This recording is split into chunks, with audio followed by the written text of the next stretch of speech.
Saya akan perkenalkan tetamu undangan kita di sebelah kiri Mahira, iaitu Yang Mulia Puan Hajah Fatin Khalidah binti Datuk Paduka Dr. Haji Ismail, Inspektor 1 Bahagian Penguatkuasaan Shina. Assalamualaikum Puan. Waalaikumsalam. Apa khabar pagi ini, sihat ya? Alhamdulillah sihat. Dan juga bersama kita pagi ini Yang Mulia Tuan Muhammad Nazirul bin Muhammad Jailani, Inspektor Pelatih Bahagian Penguatkuasaan Shina. Assalamualaikum Tuan. Waalaikumsalam warahmatullahi wabarakatuh. Apa khabar pagi ini, sihat ya? Alhamdulillah baik. Alhamdulillah. Pertama sekali Rampai Pagi ingin mengucapkan selamat datang dan ribuan terima kasih kita ucapkan di atas masa yang diluangkan pada pagi ini untuk bersama kami berdua ini. Begitu juga penonton-penonton kita di rumah ya, yang menyaksikan pada ketika ini mengetahui lebih lanjut lagi berkenaan dengan Bulan Keselamatan Shina 2023. Jadi memulakan ruangan wawancara ini, saya serahkan kepada Mahira terlebih dahulu untuk bersama dengan tetamu kita. Silakan. Ya, jadi kita akan mulakan daripada Puan Fatin barangkali ya,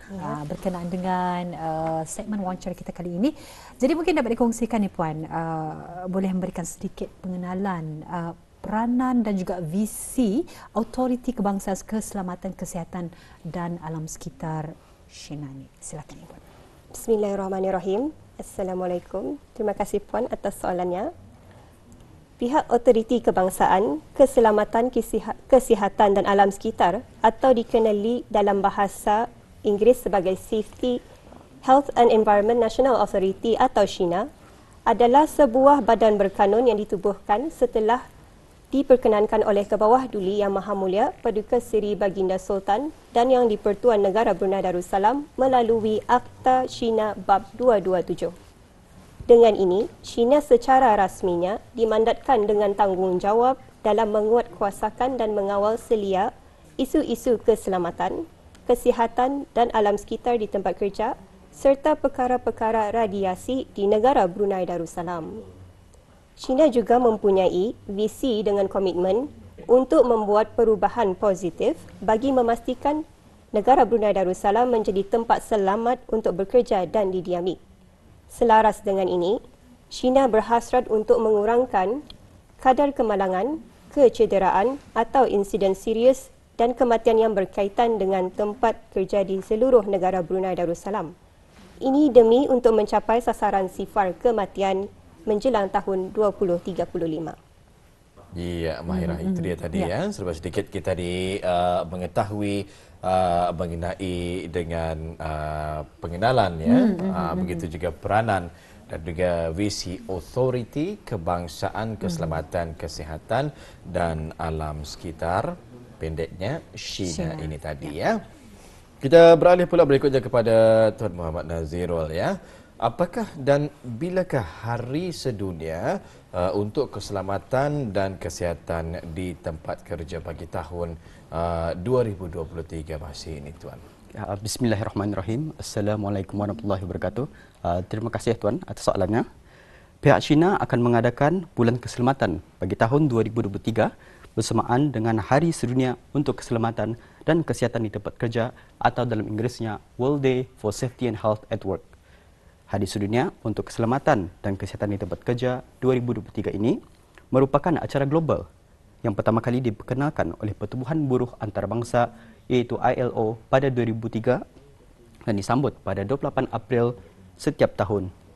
Ini merupakan peluang bagi pihak kerajaan, majikan, pekerja dan pihak berkepentingan yang lain untuk bekerjasama dan mempromosikan amalan keselamatan dan kesihatan pekerjaan iaitu OSH, di samping mencegah kemalangan, kecederaan dan penyakit yang berkaitan dengan pekerjaan. Tema World Day for Safety and Health at Work pada tahun ini adalah persekitaran kerja yang selamat dan sihat sebagai prinsip asas dan hak asasi di tempat kerja atau dalam Inggerisnya A Safe and Healthy Work Environment as a Fundamental Principle and Right at Work. Pada tahun ini, fokus Hari Sedunia untuk Keselamatan dan Kesihatan di Tempat Kerja adalah mewujudkan persekitaran kerja yang selamat dan sihat dengan menangani kesejahteraan fizikal, mental dan emosi pekerja. Ianya melibatkan kerjasama antara majikan dan pekerja, mengikut peraturan dan garis panduan dan menggalakkan budaya tempat kerja yang mengutamakan kesejahteraan pekerja. Dalam erti kata yang lain, tempat kerja hendaklah selamat dan bebas daripada bahaya. Dan setiap pekerja mempunyai hak untuk bekerja dalam persekitaran yang sedemikian. Persekitaran kerja yang selamat dan sihat juga memerlukan pelan kerja yang sesuai bagi menyokong hak di tempat kerja. Majikan mempunyai tanggungjawab untuk menyediakan dan menggalakkan pelan kerja yang baik dan merangkumi perkara-perkara berikut. Yang pertama, sistem kerja yang selamat termasuk bagaimana kerja dijalankan, tempoh, kekerapan dan kompleksiti kerja tersebut. Yang kedua, kepimpinan dan komitmen pengurusan terhadap penambahbaikan berterusan. Dan yang ketiga, keperluan, keupayaan, pengalaman dan kompetensi pekerja-pekerja tersebut. Yang keempat, persekitaran fizikal merangkumi jentera, peralatan, bahan berbahaya, kenderaan dan struktur yang selamat.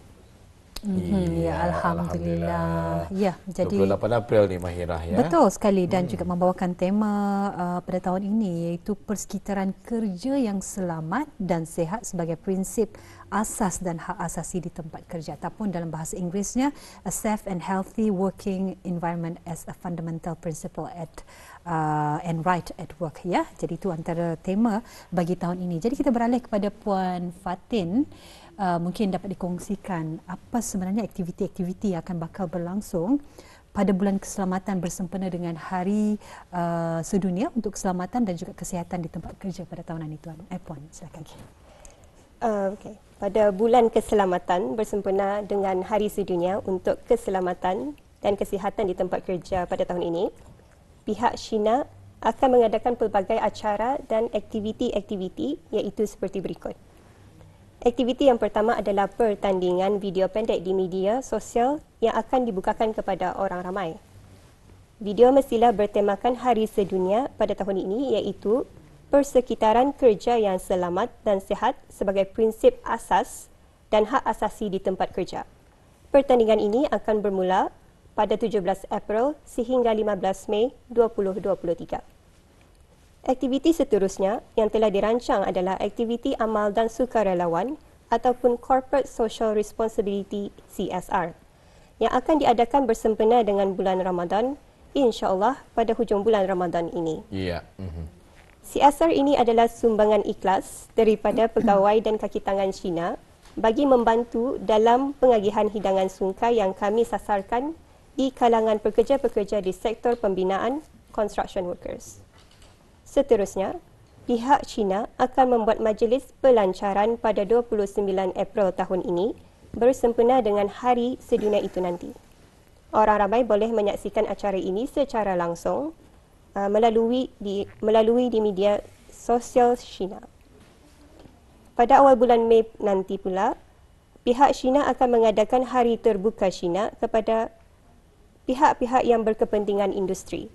Hari tersebut merupakan sebuah wadah untuk memaparkan tanggungjawab pihak Cina dalam menguatkuasakan dan mengawal selia isu-isu keselamatan, kesihatan dan alam sekitar di tempat kerja serta perkara-perkara radiasi di negara Brunei Darussalam di bawah Perintah Keselamatan dan Kesihatan Tempat Kerja 2009 dan Akta Perlindungan Radiasi Bab 228. Maklumat seterusnya akan disampaikan oleh rakan setugas saya, Tuan Nazirul. Ya, terima kasih. Silakan. Terima kasih Puan Fatin.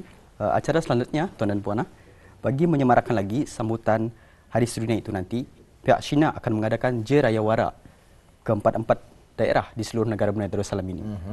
Di mana pihak Cina akan menampilkan berbagai pameran, beberapa siri kuliah dan permainan interaktif dalam usaha untuk mendekatkan orang ramai dan pihak berkepentingan industri termasuk penuntut-penuntut sekolah, institusi-institusi pengajian tinggi tentang perkara yang boleh dilakukan untuk meningkatkan standard persekitaran kerja yang selamat dan sihat di tempat kerja sewajar dengan tema Hari Sedunia pada tahun ini. Je Raya Wara tersebut akan diadakan seperti berikut.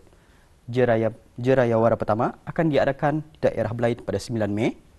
Yang kedua akan diadakan di daerah Temburong pada 16 Mei. Yang ketiga akan diadakan di daerah Tutong pada 23 Mei. Yang terakhir akan diadakan di daerah Bunai dan Muara pada 30 Mei 2023. Orang ramai bolehlah mendaftarkan diri bagi sidi kuliah dan mengunjungi Jirayawara pada tarikh yang telah dinyatakan sebentar tadi. Ya. Sebarang perubahan pada tarikh dan akan diumumkan melalui media sosial China dan laman sesawang di www.china.gov.bn. Majlis penutup Bulan Keselamatan bersempena dengan Hari Sedunia untuk Keselamatan dan Kesihatan di Tempat Kerja pada tahun ini insya-Allah akan diadakan pada 1 Jun dengan acara penyampaian hadiah kepada pemenang-pemenang pertandingan video pendek di media sosial. Manakala aktiviti yang terakhir, pihak China telah bekerjasama dengan Jabatan Hal Ehwal Masjid, Kementerian Hal Ehwal Agama untuk khutbah Jumaat bagi meningkatkan kesedaran tentang kepentingan keselamatan dan kesihatan di tempat kerja. Ya, Mahirah, Ya. sebentar tadi ya kita telah pun sedikit sebanyak mengetahui ya antara aktiviti-aktiviti yang bakal dijalankannya yang disempena dengan Bulan Keselamatan China untuk tahun 2023 masih ini. Kita ni mendoakan mudah-mudahan ya apapun juga aktiviti majlis maupun kegiatan ya yang akan dikendalikan ini nanti akan terus berjalan dengan lancar sesuai dengan apa yang telah pun dirancangkan ya sehingga ke bulan Mei ini nanti ya. Dan kita percaya pelbagai pengisian-pengisian menarik ya telah pun disusun. Betul. Bagi kita ni terus meningkatkan kesedaran lagi lah ya. Begitu juga kesihatan kita ni ya di dalam persekitaran khususnya di dalam pekerjaan ini. Jadi mengakhiri ruangan wawancara kita ini mungkin Puan Fatin ya ada yang ingin disampaikan kepada penonton-penonton semua ya berkenaan dengan Bulan Keselamatan China 2023 ini. Silakan Puan. Okey. Kami bagi pihak Lembaga Pengarah, Pengurusan, Pegawai dan Kaki Tangan China bersempena dengan bulan Ramadan yang mulia ini ingin mengucapkan selamat menunaikan ibadah puasa Ya. kepada semua umat Islam di negara Brunei Darussalam. Di kesempatan ini juga sama-sama kita mengingati orang ramai untuk menjadikan keselamatan sebagai keutamaan kita dan agar negara Brunei Darussalam menjadi tempat yang selamat untuk bekerja dan didiami. Alhamdulillah. Ya, jadi kita ucapkan terima kasih kepada kedua-dua tetamu kita pada pagi ini dan insya-Allah kita mendoakan mudah-mudahan kegiatan dan juga aktiviti yang akan bakal diadakan semuanya akan berjalan dengan lancar ya. Assalamualaikum. Waalaikumsalam.